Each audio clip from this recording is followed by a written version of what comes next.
Hey guys, this is your host Rahul from Technoria, and today we are having a new device which is InFocus M680 with us. And today in this video we are going to do a review of this smartphone. So let's get started.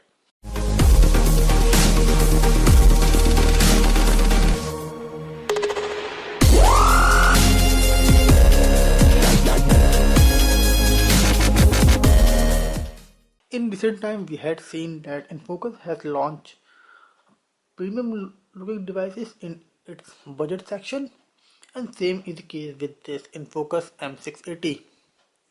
It comes with a metallic frame, metallic back panel, which do looks great, and it gives a look of having a premium device in hand. So when it comes to build and design quality, this device has got a good build and design. As you can see, it has got metal frame which runs all across its body. There is a metal back panel which do looks good, and the great thing is that on this back panel you won't find your fingerprint that easily, so it's a good thing over here. At front you will find your 5.5-inch full HD display screen, which is quite good. So when it comes to connectivity port, then on the right side you will find a SIM tray, which is a hybrid SIM tray, and you will be able to insert two 9 SIM over here, or you can insert one 9 SIM and one micro SD card over here to expand your memory. Just next to it you will find your power and sleep button. Again, it's a metallic button and will give you good amount of feedback over the usage. At bottom you have your micro USB port along with speaker grill over here and private mic over here. On left side you have your volume rockers, again metallic button, and gives you good amount of feedback. At top you will find your 3.5mm audio jack along with secondary mic for noise cancellation.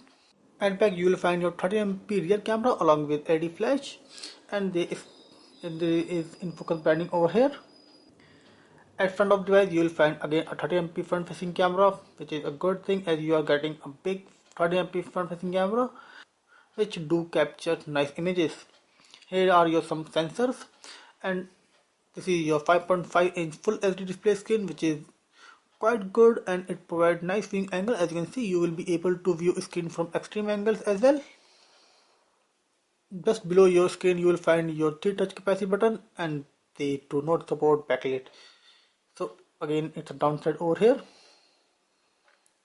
So the overall build quality of this device is good, and it feels a premium device in hand when you hold this device in your hand due to this metallic frame and metallic back panel, which provides a good look to the device. Now let's come to under the hood feature. For this we are going to use a third party app, which is CPU-Z. This device is powered by MTK MT6753 octa-core processor, which clocked at 1.3 GHz. Along with this you will find 2 GB of RAM, and on your first boot you will find plenty of RAM free for you. As I told you, this device comes with 5.5-inch full HD display screen, which is quite sharp and do provide nice viewing angle to you. When it comes to sensor, there are a couple of sensors like accelerometer sensor, light sensor, gyroscope sensor, orientation sensor, magnetometer sensor, rotation vector sensor, gravity sensor, and linear acceleration sensor only. So there are not lots of sensors which every gamer is required. So in this section you will find limited sensors over this device. Now when it comes to software scenario, let me show you. This device runs on Android Lollipop 5.1, tap under company's own UI. When it comes to storage scenario, this device has got 16 GB of internal storage, and apart from 16 GB of internal storage, you will find around 9 GB of free storage free on your first boot. As we had installed a couple of apps and games, that's why it's showing less memory over here, but on your first boot you will find around 9 GB of free storage for you. This device also supports micro SD card for memory expansion, and USB OTG is also supported on this device. Another good thing is that you will be able to make your SD card as a default write disk, as we are not using any SD card as of now. That's why it's showing phone storage as our default write disk. But once you insert your SD card, you will be able to select SD card as a default write disk, and then all your games and media file will be stored on your SD card by default. So it's a good thing over here. When it comes to app scenario, this device has got 2 GB of RAM, and apart from 2 GB of RAM, you'll find around 1.3 or 1.4 GB of free RAM on your first boot. As we are running a couple of apps in background, that's why it's showing 1.1 GB of free RAM, which is also quite good thing over here. When it comes to software scenario, yes, there are a couple of bloatware which we found on this device, but some of them are very useful.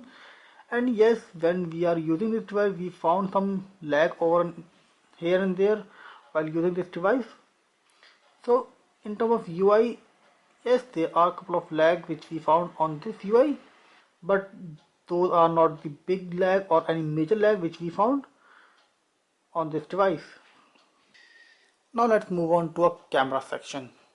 So when it comes to camera, this device has got 13 MP front facing camera as well as 13 MP rear camera. So the UI of camera is pretty much simple, what we had seen on other MediaTek powered devices. Here are your SDR mode and settings over here which you can tweak if you need. This device is able to capture full HD video out of it. And when it comes to mode, there are only a couple of modes like normal mode, live photo mode, motion tracker, panorama, face beauty, and multi-angle mode. We had captured a couple of images using this camera, and let me show you the quality of image which we had captured. As you can see, colors on these images looks quite good. However, there are noise when you zoom into the image.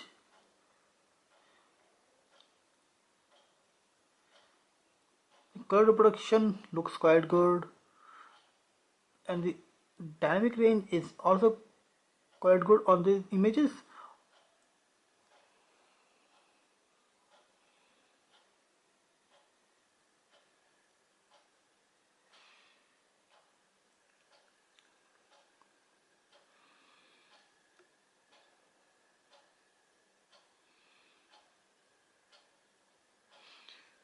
Distant shots also looks quite good on this device using this camera.